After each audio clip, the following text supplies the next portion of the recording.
MLA and Advisor, Information and Public Relation, Soil and Water Conservation, Imkong Imchen Bara Aji, November 11th de, Tai laga Champo Secretariat Kohima de Media Khanke address kurishe.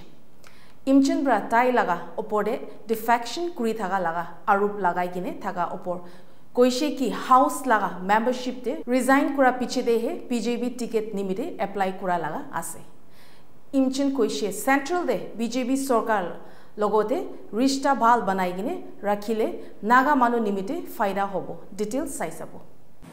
And as such, I got the mandate of the people on the BJP ticket. Therefore, I am a BJP party MLA today in the 14th house.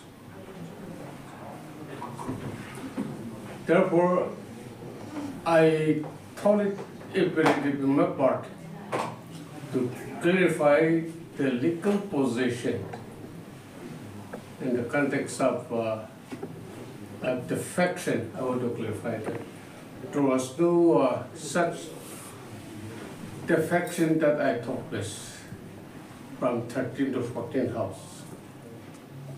I resigned from the membership of the house. Only then I applied for the BJP ticket and I was given. And my mandate in the 14th house was on BJP ticket. So that is the clear-cut political route I have taken till today. That is what. Number two, during the parliamentary election, they were having this campaign on religious platform. They nearly liquidated the BJP party in the state. But I know for sure that Narendra Modi will come back as our Prime Minister. India is a big nation. India is a big country. And more so, India is a big economic power in the world today. And Narendra Modi factor comes into play in a significant way in the upliftment of Indian national economy, not only politics. And therefore, I have trust in his leadership.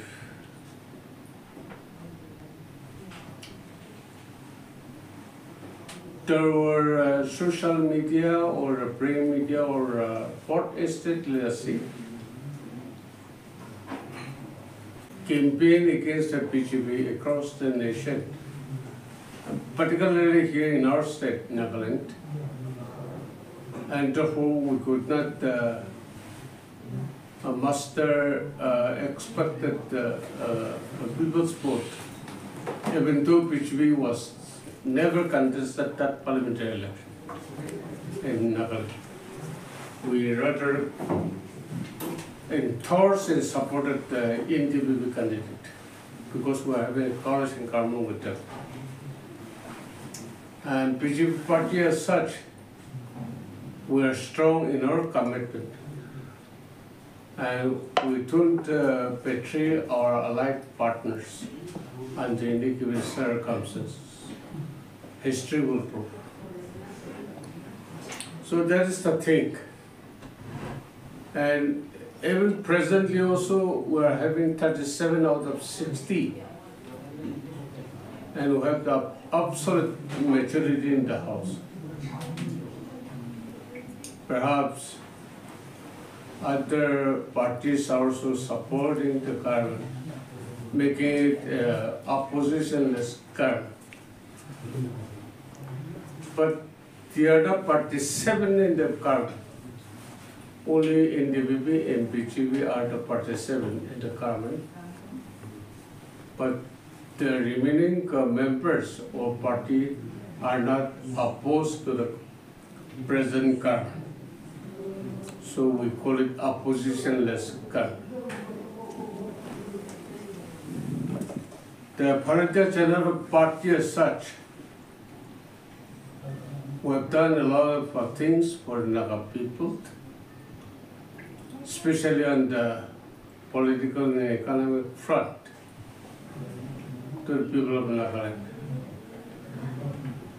It is the BJP party who could enter into a political agreement with the Naga underground outfits, like a framework agreement and then the agri position. This is the BJP party negotiated the agreement with these two given groups. There are so many flagship programs initiated by the central government given to the state. Even though in the state, not necessarily only in Nagaland, but across the nation, in the state, implementation is not up to the mark or up to the desired objectives of the author of the schemes. And yet, the schemes, especially central schemes, flagship programs, are very time-tested schemes, which is directly aimed to benefit the people. So that is that. And therefore, religion, of course, religion is a very important part in our individual and social life. And yet, politics is also equally important. And economic factor plays in both the dimensions, religion and then the politics, economy.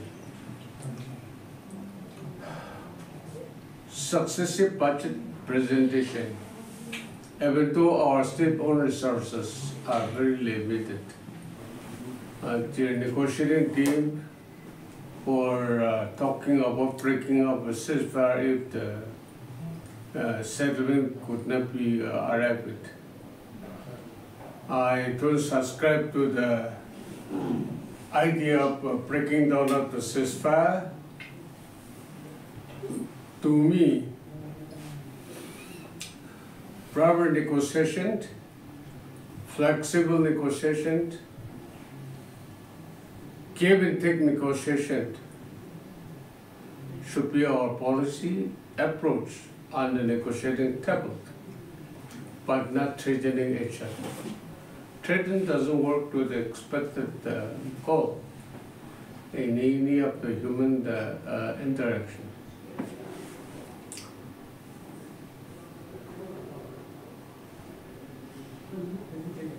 If we break down the ceasefire and go back to the armed struggle, I don't see a very bright Nagaland future. We are, either way, we are in the older generation, but you people are from the younger generation. The state belongs to you. Tomorrow belongs to you. Here, the leadership today should make good way for your younger leadership tomorrow. Unless we roadmap in a comfortable and stable way, you'll also face the same unstable situation like today. Therefore, I thought that if we look back to the bloodshed and violent society, our people will not have a comfortable sleep.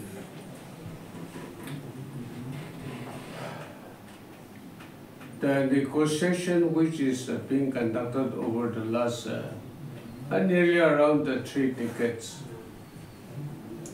may not be that easy. It may be easier said than that, but I still stretch that the negotiators should have the diplomacy of give and take and flexible diplomacy, I call it. Supposing we are asking one item, if that is not negotiable, then we let us jump to another option. If you can't consider this one, then you have to grant this one. Like that. And then I believe that Naga negotiation cannot be or will not be a winner-takes-all situation. It has to be settled and a give and take, winner takes all, the whole party, all winners. Both the parties are winners. We have to target in that diplomacy. We have to target in that diplomacy. Win-win situation, they call it. A win-win. Government of India should also win. Naga people should also win. So both the parties should be the winner. So how to carve out the win-win solution? It has to be worked out only through the mechanism of flexible diplomacy. Flexible diplomacy. The whole Naga people, we are people's elected representatives. My people see so to us. My people, our people, as elected representatives, the people are talking in that language. We need to tap for flexible diplomacy so that we end up in a win-win situation. That means no laws. Both the parties are winners.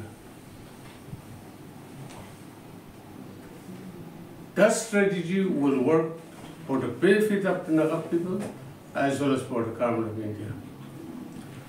Now, therefore, I thought it imperative that my opinion and the people's opinion should be proclaimed down to the mass in public too, through your interaction. I should not make comment. But here I wanted to refer to myself and the political morality. Where my chair is a public office, it's a public chair. I was delegated by my people, my constituency people, authorizing me to sit here in this chair.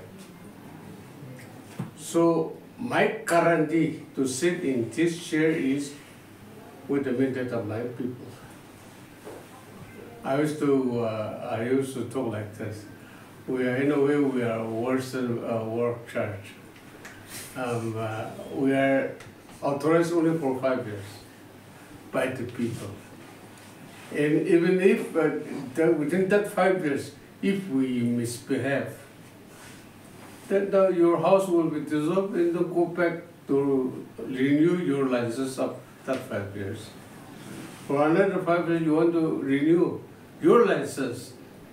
So like that. So in 2013, the election commission people and then the paramilitary forces stopped my vehicle at Hoka. And he started initiating formalities. I was state home minister at that time, even the election was going on. Our government was not resigned. So I had to sleep in the police lockup that evening. I made to understand that way. And therefore, I sent my resignation to my chief minister. Chief minister, he was shocked. And he called me back, telling me, Imkong, what you are doing here? I told him, sir, we are all holding public office, and accountability lies with the people. And therefore, as a home minister, it is a public office, and therefore, when the Home Minister should sleep in a police lockup. I thought imperative in my part that I should resign from my chair, even though with your good blessing I was there. So kindly accept my resignation and send it to the governor on your recommendation as per the Common of Law. Please, and so that it is announced in this evening all in Charity Hall. That was my specific and precise request made to the Chief Minister. Chief Minister, with all his reluctance, accepted my resignation, recommended it to the Chief Minister of Governor, and he accepted. So, if there is any stigma on your head, on your performance or activities, you have to vacate your chair and then allow the law of the land to flow freely. And that is my example of myself. So it is up to them to update your mind. It is up to them to update your mind. A person is innocent till he proved guilty in a court of law. But my case was also not guilty, not innocent. He just informed me that I have to sleep in the police lockup that evening. So, Home Minister said, cannot be sleeping on the police lockup without resigning. So I resigned. But that year, my margin of winning election was the biggest out of the 5 elections. That was the highest margin. People's vote. That is that. Opposition is also part of the karma. Because they are also people's elected representatives. And usually the ruling bench, they used to commit weaknesses here and there over the implementation of the policies and programs. There, the opposition bench is required to find out that here you committed wrong, a mistake. It should be corrected like that. There is a sweetness having opposition. Opposition members are not our enemy. Usually I used to brand in this way, I define it this way. House belongs to the opposition. Government belongs to the treasury. Like that I also define when there was opposition bench. It was so interesting, and I like it. But oppositionless means there is no goodness. Testiness is not there. I'm mere Malay. I'm not in the cabinet. The members of the Honorable Cabinet will be knowing better. Anyway, my opinion is such that oppositionless government doesn't have much of a test. It is not a testy government. And therefore, religion, of course, religion is a very important part in our individual and social life. And yet, politics is also equally important. And economic factor plays in both the dimensions, religion and then the politics, economy. Successive budget presentation, even though our state-owned resources are very limited and meager, and yet the state is mostly fed by the central government flagship programs spread over different departments, and they are doing it. So this is one of the aspects. And I believe that for some time to come, PCB party will remain. And then as such, we need to have a good relationship with the PCB government in Delhi, so that our people are benefited on the ground level. That is one of the agenda I have today to share with you. It's a long process, but boundary demarcation, when speaking about the integration, you have to touch on the boundary demarcation. Supposing two states unite together, it has to be mutually agreed.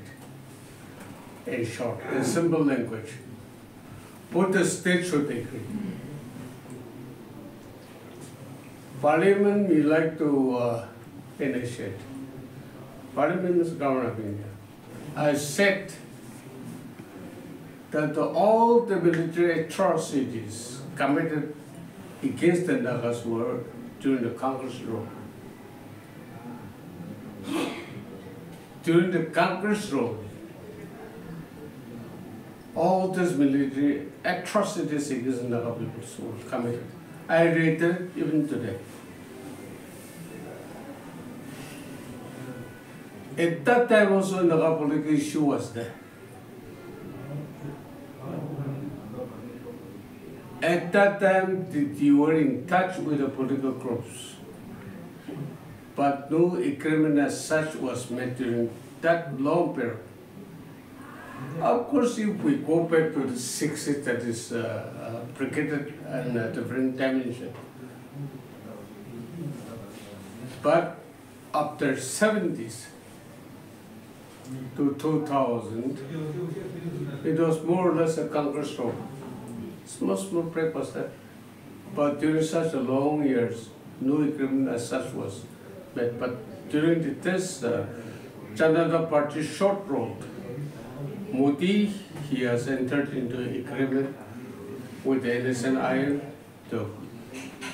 they call it the framework agreement, and then agreed position, that's where the agreements were met.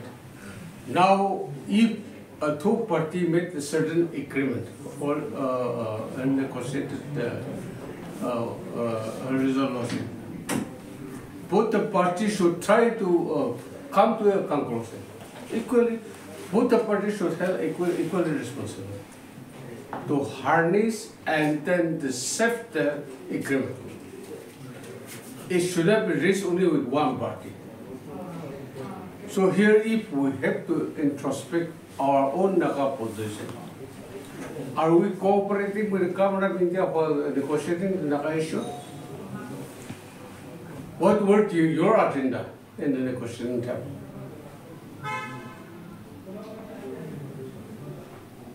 For the last 30 years, what were your agendas? What forward to the government of India for acceptance? It needs to be introspect, retrospectively. While passing any judgment, verdict, we have to examine both sides of the coin.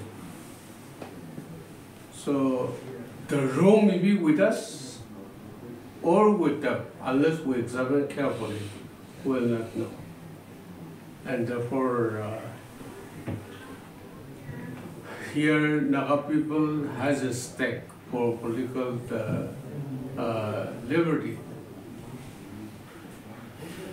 We are negotiating with the government of India. One should know that they are the giver into this context. We are not the giver. The government of India has the authority to give us, grant us, allow us, but not the other way around.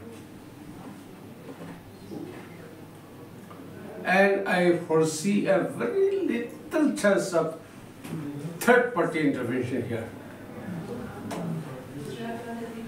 India is a world power today, politically as well as economically and militarily also. Who will dare interfering in Indian internal affairs? Who will dare interfering in Indian internal affairs today? And therefore here also, if government of India and the Naga negotiating group agree to invite the third country or third party intervention, then there is a possibility. But only one party is speaking like that, it will never work, it shall never work. That's my opinion.